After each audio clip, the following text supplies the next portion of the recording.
Welcome back, everybody. Tag Guy with the picks. It's Thursday, early afternoon, and yes, we did go to 7-1 on the channel after the Cowboys' easy cover. I hope you guys made that money. Tonight we got a Thursday night game in Cincinnati. Jacksonville Jaguars versus Cincinnati Bengals. Doesn't sound like too much of a game or a fun game, but it is football. And any day football plays is a good day.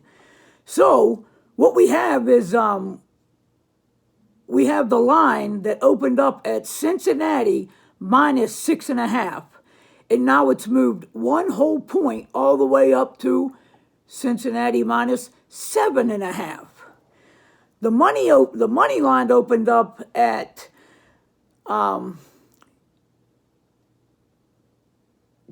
Jaguars plus 285, and now it still sits at the same number at Jacksonville plus 285. Cincinnati opened up at minus 360 on the money line. Right now they sit at minus 360, and we'll get into that here in a little bit. The total opened at a number of 46 and still is 46 as we speak. Jacksonville last week, they played Arizona Cardinals last week. The line was the Cardinals minus 7.5 on the road to Jacksonville, and Jacksonville was up 13-7 at half. The Cardinals came out for the second half, and they put up 17 points to Jacksonville's 6 points in the third. And Cards put up an insurance score in the fourth for a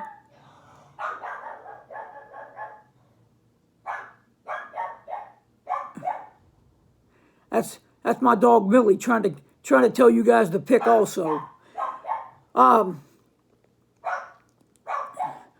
Cards put up an insurance score in the fourth quarter for a 31-19 final, and the Cardinals covered that spread. Murray was 28 for 34 for 316 yards, no touchdowns. Connors and Edmonds both had 11 carries. They split the backfield duties. Connor had 11 for 43 and 2 touchdowns, which is their goal line back. Makes sense. Edmonds had 11 for 26. And he also had 7 catches for 49 yards. That's good work out the backfield.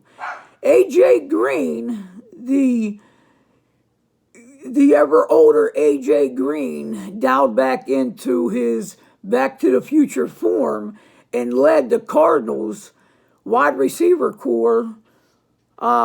He had 5 catches for 112 yards, which is huge out of A.J. Green at this point in his career. Christian Kirk had 7 grabs for 104. Hopkins he wasn't even close to 100% in this game. I mean, he had a couple grabs. He was mostly on the field as I seen the game as a decoy, which is a hell of a decoy to have on the field when he's going to draw attention by at least 2 people every time he's on the field, which opened up the offense a little bit more for the other guys to do what they needed to do, and Murray definitely took advantage of that.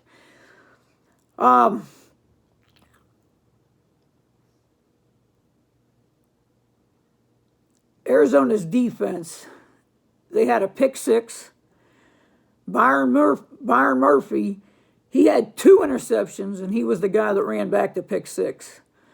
Cardinals defense has been hot, especially in the fantasy football world. They've been pretty solid, especially drawing a little bit of havoc to opposing quarterbacks and creating turnovers. They've done a good job.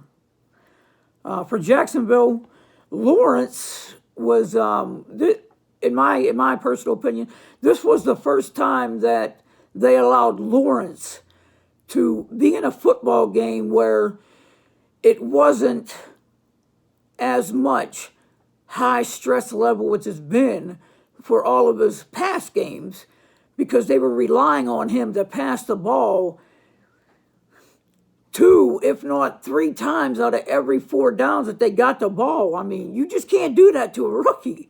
You can't put the pressure and stress on not using the rest of your offense for nothing. That's a recipe for disaster, and I think finally somebody was able to get to Urban Meyer, which was a hell of a college football coach for 17 years, barely lost wherever he went. But unfortunately, we're not playing college football anymore. We're in the pros. And a few things needed to change, and the biggest thing that needed to change was a balanced offense. And what wasn't working for Jaguars was the love that Urban Meyer tried to give his Ohio State Buckeye back with the Jaguars and feeding Carlos Hyde the ball more than giving the ball to your undrafted rookie last year in James Robinson that came out last year and was a league winner in fantasy, and he was a killer last year. And he was also about volume. The more times the ball was in his hand, obviously, for any offensive player, they were going to do a lot more. He was definitely their all-star last year, and once again, finally getting up to where Jacksonville needs to be. Looking at last game, I think Robinson is back in a good spot. Let me see. They got Robinson 21 touches last week for 134 yards and a touchdown. Jones had 6 catches for 62 yards. Shark had 3 grabs for 49 yards, and he found the pay dirt. Chenault had 4 grabs for 48.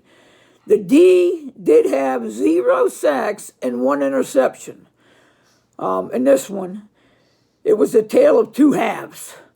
Meyer finally had a team on the field that represented a football team that got their running back the ball as a 3-down back, which they should have been doing all year, especially the first year going to Houston, first game of the year going to Houston and just getting killed by Houston. I mean, that was a really bad showing. And then come out the second week with the same formula that you came with the first week. You had to be talked to, Urban Meyer. Someone had to sit you down. I'm pretty sure the GM said, look, buddy, this is what it is now. I need you to erase your memory of what it was before. Because it ain't going to be the same production now as it was before. You're in the pros. And I think you got that message. It gave Lawrence a lot more time. Yes, he was still very much under par, but Jacksonville showed a lot of hope in this game moving forward. This was a team that put themselves in a good position to throw punches till the end, but unfortunately, they left their punchers at home in the second half. I did see some promise from them, though. I'm going to be honest. The Bengals last week, they traveled to Pittsburgh. They were getting 4.5 points on the road. Joe Burrows, which was your number 1 pick last year out of LSU, he had 1 touchdown. Went to Boyd in the first for a 7-0 lead. Steelers came back with the score of their own late in the second. 7-7 tie with 37 seconds left in the second. And Burrows hit his national championship teammate from LSU, Jamar Chase, for his first touchdown of the game. And going into the locker room, it was 14-7 at the half. The Steelers came out for the second half. And to be honest with you, I'm a Steelers fan. They forgot it was Sunday, and they forgot they were playing football because that team did not look like a team that came out with a mission and a game plan for second half. And they definitely played like they didn't come out with any regrouping from Mike Tomlin in the locker room to help this team. It just didn't get there.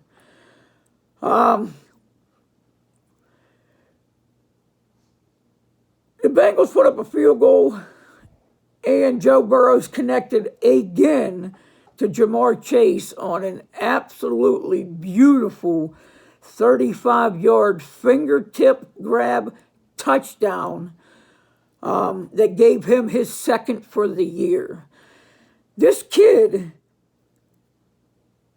he got a lot of backlash in preseason because of the drop balls, and he should have.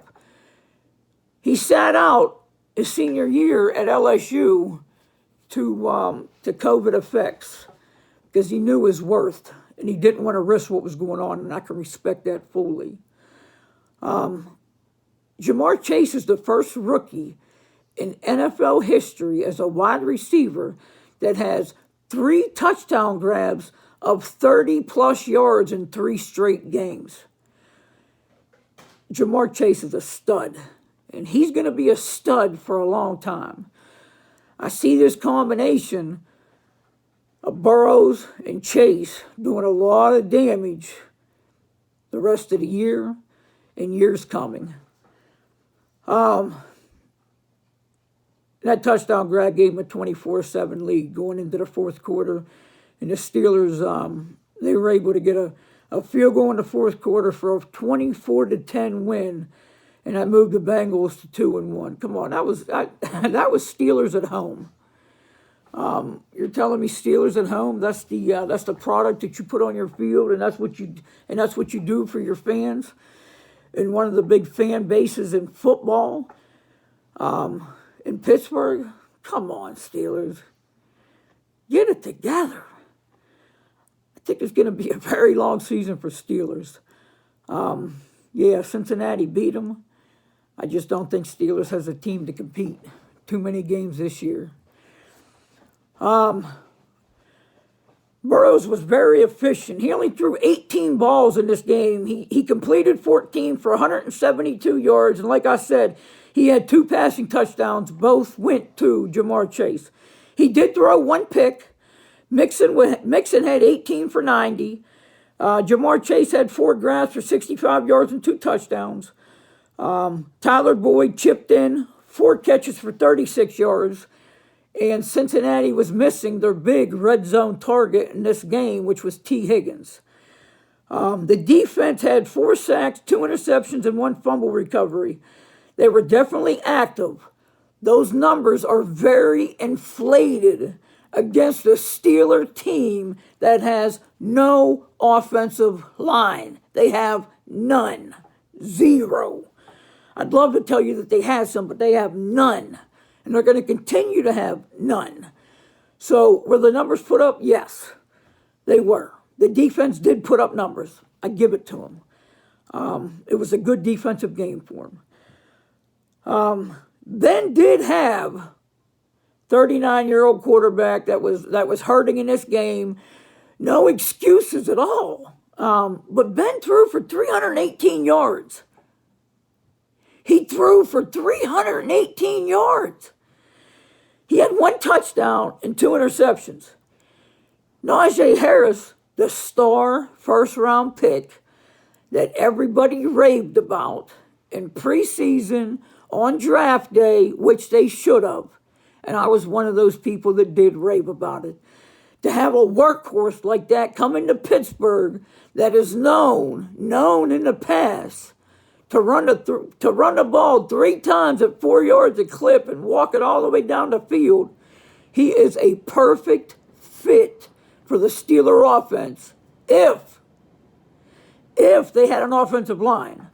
So if you take away the offensive line, what do you got? Is you just got another running back there just roaming around trying to do something that's not there. But I'll tell you what Harris did do. And what Cincinnati really, really struggles at. Najee Harris had 14 catches out of the backfield. Let me say it again. He had 14 catches out of the backfield. Cincinnati, you're telling me after 5 catches, you couldn't regroup and do something with Najee Harris to make your defense look? You look at the box score of this game and you see a running back with 14 catches. You're thinking, this is either a really good game that went down to the final seconds or an absolute blowout. It would have been if the Steelers had a football team, and they didn't. So what those 14 receptions turned into was another loss for the Steelers. Out of those 14 catches, he did have 102 yards, which is very, very impressive to have a running back that had 100 yards receiving out of the backfield. Excuse me.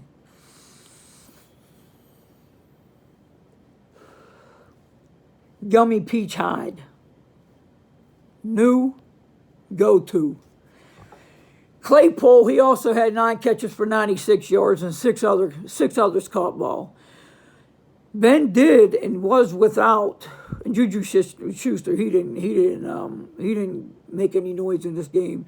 Only noise he made was he got a rib injury in the game. Deontay Johnson didn't suit up for this game either. So what this does, this brings us to tonight's game. That brings a healthy Joe Burrow and a confident Bengal team to hit the national stage tonight on a Thursday Night Football. They're at home against the Jaguars. That can't find a way. Jaguars are getting 7.5 points tonight from the Bengals.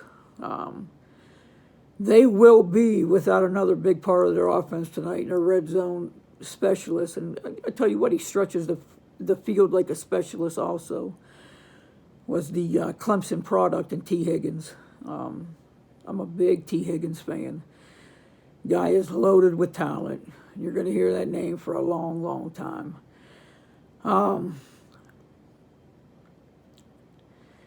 Yeah, so he's going to be out for this game also.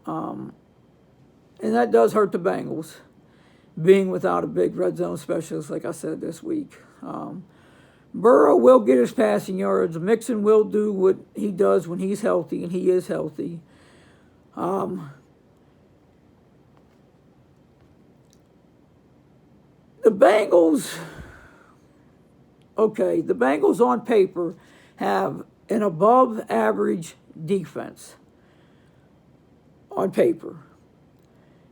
And what their defense is good at is limiting opposing wide receivers to less than average numbers.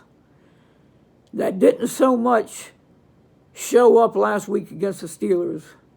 And I don't want to keep on going back to that game, but I have to. You're only as good as your last game.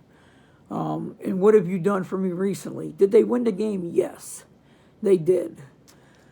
Did the Bengals get exploited in some areas? Absolutely they did. And the crowd tonight's going to be, it's going to be jumping. The Bengals are trying to go to 3-0, which they haven't done in a while. The Bengals are 2-5 against the spread in their last 7 as a favorite at home. So on paper, it looks like two teams going in opposite directions. And it looks like the Bengals should have their way with Jacksonville. What I seen last week was a Steeler team that was injured.